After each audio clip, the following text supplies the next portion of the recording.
What happened to Saab? The rise and fall of Sweden's coolest car brand. Saab, the car brand that made jets before it made sedans, a company known for turbocharged weirdness, fighter jet inspired dashboards, and ignition keys between the seats? So what happened?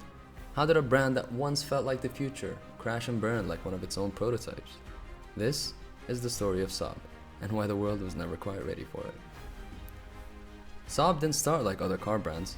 It began in Sweden in the 1930s as an aerospace company.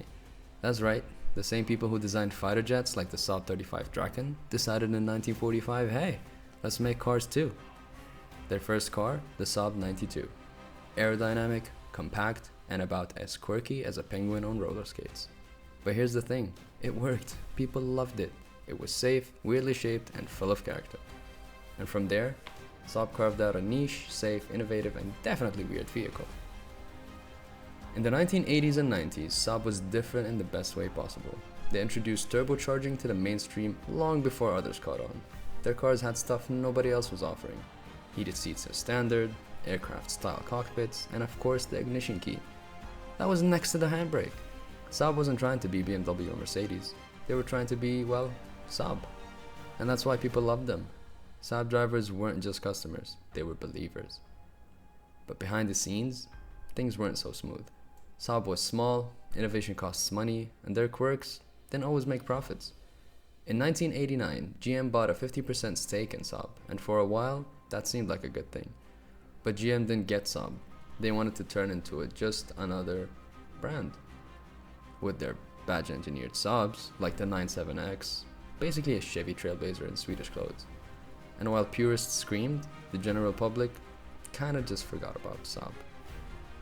The 2008 financial crisis hit. The GM started cutting brands. Saturn, gone. Pontiac, gone. Saab, barely hanging by a thread. In 2010, Saab was sold to a tiny Dutch company called Spyker. And to their credit, Spyker tried. They had passion. But passion doesn't pay suppliers. Saab couldn't get funding, couldn't make cars. And by 2011, they filed for bankruptcy. Saab was dead. Not with a bang, but with silence.